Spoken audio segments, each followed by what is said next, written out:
सुप्रभात। जानत तुम्हें तुम्हें होई जाए, जानत तुम्हें तुम्हें होई जाए। हमारे शरीर की जितनी शक्तियां हैं उन सबका उद्गम और निकास सिर से है। तो हमारे जीवन में जो चेतनता है उसका अवतरण जब असल भंडार से होता है तो सबसे प्रथम हमारे सिर में ब्रह्मरंध्र का स्थान है, जिसको दशम द्वार भी कहते हैं। उसी स्थान पर आकर वो अमृत धार, चेतन धार या सूरत की धार अथवा शब्द की धार, कुछ भी कहो, वही गिरती है और तब पर उसके प्रसार और सारे शरीर में होता है उसका प्रसार।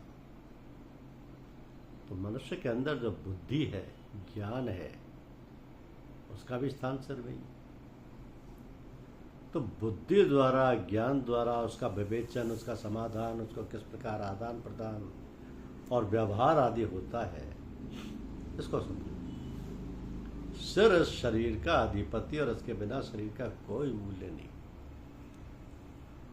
तो सिर देने का मतलब यह भी है कि अपनी विचार शक्ति और बुद्धि के विवेचन के द्वारा ज्ञान प्राप्त करना कि प्रेम क्या है, कैसा है, कहाँ है, इसकी प्राप्ति किस प्रकार हो सकती है, इन सब बातों का निश्चय हो सकता है। इस कारण कहा है कि शीश दे ले जाए।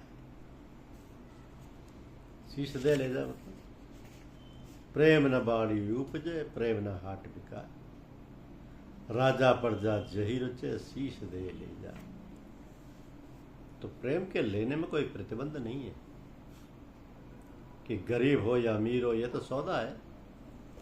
जो इसकी कीमत अदा कर सके वही ले सकता है।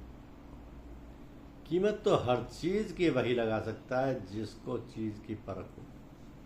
जो उसके गुणों को जानता समझता हो वही मोल लगा सकता है।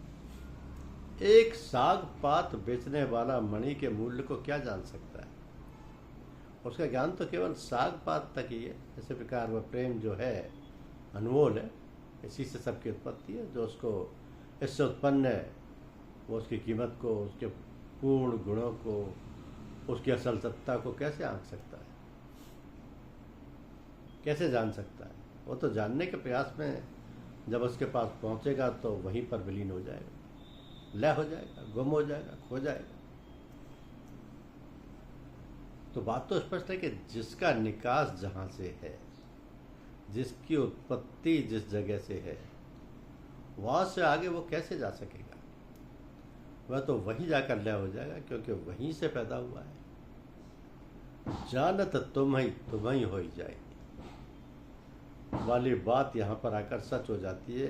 सो ऐसी है प्रेम की सत्ता और प्रेम की महत्ता कि जानत तुम्हें हो जाए। धन्यवाद।